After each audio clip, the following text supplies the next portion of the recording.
सभी भक्तों को जय श्री राम। मैं विपिन शास्त्री, श्री दुर्गा माता मंदिर, आशियाना कॉलोनी, लुधियाना, पंजाब। गुरु विपिन शास्त्री चैनल के माध्यम से आप सभी भक्तों के बीच उपस्थित हो रहा हूँ।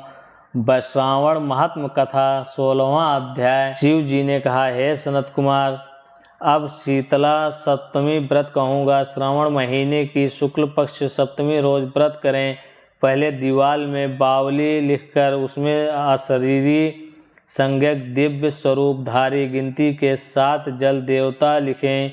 2 लड़कों के सहित पुरुष त्रय संगीत नारी, एक घोड़ा बैल नरवाहन सहित पालकी ले 16 उपचार द्वारा जल देवों की अर्चन कर ककड़ी, दही और भात का नैवेद्य समर्पण करें।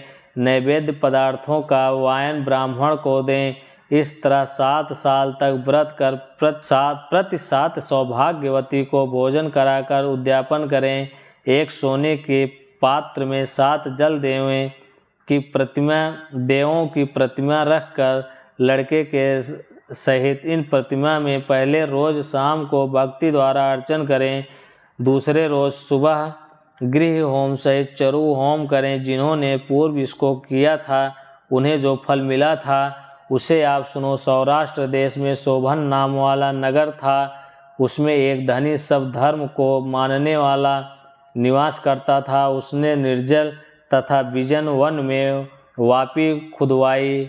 उसमें उतरने के लिए बहुत धन खर्च कर पशुओं के निमित्त जलपानार्थ दृढ़ पत्थरों की रमणीक सीढ़ी का निर्माण कराया, जो बहुत टिकाऊ और मजबूत बधी थी, जिसके चारों ओर थके हुए पथिकों के लिए वृक्षों से संयुक्त बगीचे का निर्माण कराया। उस बावली का पानी सूख जाने से बिंदु मात्र जल भी न मिला।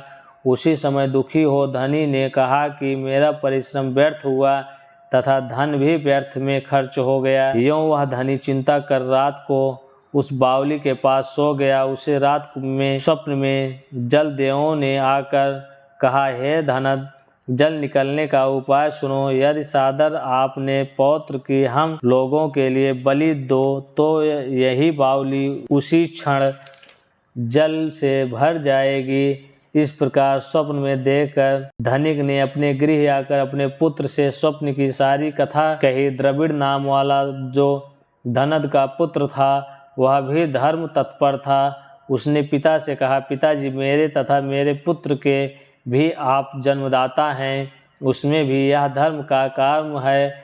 इसमें आपको क्या विचार करना है, क्योंकि धर्म स्थायी तथा पुत्र आदि सब नाशवान हैं। अल्प मूल्य से बड़ी चीज का मिलना कठिन कहा है। मेरे सोतांशु तथा चंडासु नाम वाले 2 लड़के हैं। उसमें बिना विचारे बड़े सीतांशु नाम वाले लड़के की बलि दे दो। पर हे पिताजी, यह बात स्त्रियों से गुप्त रखें। गुप्त का प्रकार यह है कि मेरी पत्नी गर्भवती है, प्रसव का समय निकट है, वह अपने बाप के गृह में जाने वाली है। आप उसके साथ मेरा कनिष्ठ बालक भी जाएगा। उसी समय हे तात, यह काम निर्विघ्न होगा। धनद ने पुत्र का यह संवाद सुनकर प्रसन्न हो कहा, हे पुत्र, धन्य हो तुम, मेरे लड़के हो, अतः मैं भी धन्य हूँ। मैं स्वयं को पुत्र वाला मानता हूँ। इसी बीच पिता के गृह से सुशीला पत्नी का बुलावा आ गया।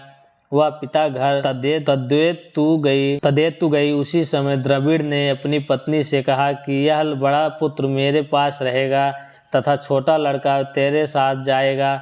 सुशीला ने अपने ससुर के कहने मात्र से वैसा तुरंत ही किया। उसके जाने के बाद पिता और पुत्र दोनों ने उस सुतांशु लड़के की देह में तेल लगाकर नहलाया तथा सुंदर कपड़े और भूषणों से उसे भूषित किया। वरुण नक्षत्र पूर्वाषाढ़ा के आ जाने पर प्रसन्नता से वह बावली के किनारे पर उस लड़के को खड़ा कर दोनों ने कहा, उस लड़के की बलि से जल देवता प्रसन्न हो। उसी क्षण उस पुत्र की बलि से सुधा तुल्य जल से बावली पूर्ण हो गई। दोनों बावली को जल से भरी देखकर प्रसन्न और पुत्र के नाश से दुखित हो अपने घर लौट आए। अपने पिता के घर सुशीला तीसरा लड़का पैदा कर 3 मास बीत जाने पर अपनी ससुराल चली। उसी बावली के पास आई तो उसे जल से परिपूर्ण देखकर विस्मय को प्राप्त होकर उसमें स्नान करके बोली कि मेरे ससुर का उद्योग तथा धन का खर्च यथोचित हुआ। उस रोज श्रावण महीने शुक्ल पक्ष की सप्तमी तिथि थी। सुशीला ने शीतला का शुभ व्रत कर वहीं पर दही तथा चावल मंगवाकर स्वादिष्ट भोजन बनाया। जल देवता का अर्चन कर दही चावल और ककड़ी का नैवेद्य देकर वायन ब्राह्मण को दे दिया। अपने बालक सहित उसने भी उसी दही चावल और ककड़ी का भोजन किया। जब वहां से रमणीय पालकी पर सुशीला सवार होकर घर की ओर दोनों लड़कों के सहित चली तो आपस में वह जलदेव कहने लगे कि इसका लड़का दे देना चाहिए, क्योंकि बड़ी सुबुद्धि से इसने हम लोगों का व्रत किया। इसके व्रत के प्रभाव से नवीन पुत्र दे दे। यदि पूर्व का उत्पन्न लड़का नहीं दिया तो हमें प्रसन्नता का क्या फल होगा। इसी प्रकार दयावान जलदेवों ने आपस में बातचीत कर उसे जल के बाहर निकाल कर फिर विदा कर दिया।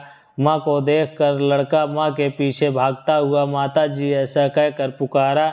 तब लड़के की ऐसी वाणी सुनकर माँ ने मुड़कर देखा। सुशीला अपने लड़के को देखकर चकित हो उसको गोद में बैठाकर सूंघने लगी, पर उससे कुछ नहीं पूछा। सोचा कि यदि इससे पूछूंगी तो वह डर जाएगा। वह अपने चित्त में विचारने लगी कि यदि इसे यहाँ से चोर ले जाते तो इसका अलंकारों से भूषित होना बड़ा कठिन था। यदि पिशाच पकड़ लेते तो वह कैसे छोड़ते, और घर के संबंधी चिंता के समुद्र में गोता लगा रहे होंगे। ऐसा विचार युक्त हो सुशीला अपने मकान के दरवाजे तक पहुंच गई। अब पिता पुत्र दोनों विचार मग्न हो कहने लगे कि सुशीला क्या कहेगी तथा उसके पूछने पर हम इसे क्या कहेंगे।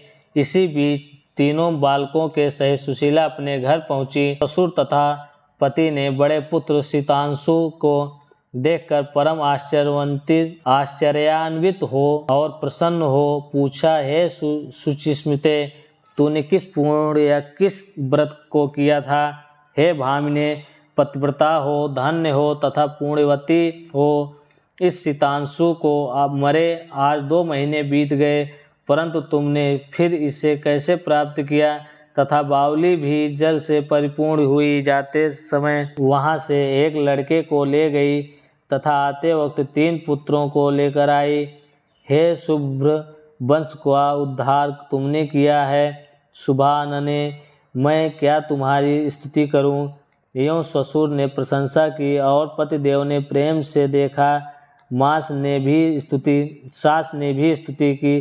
प्रसन्न होकर उसने कहा, यह सब सुमार्ग पूर्ण फल है। इस संसार में मनोभिलषित भोग उपभोग कर परमानंदित हुए। हे वत्स, आपसे यह शीतला सप्तमी व्रत कहा। इसमें दही चावल, ठंडा शीतल ककड़ी, फल, बावली, जल तथा शीतला देवता कहे गए हैं। इसे करने वाले ताप त्रय से मुक्त होते हैं। इस कारण श्रावण महीने की शुक्ल पक्ष की सप्तमी का नाम यथार्थ शीतला सप्तमी हुआ। शंकर भगवान की जय।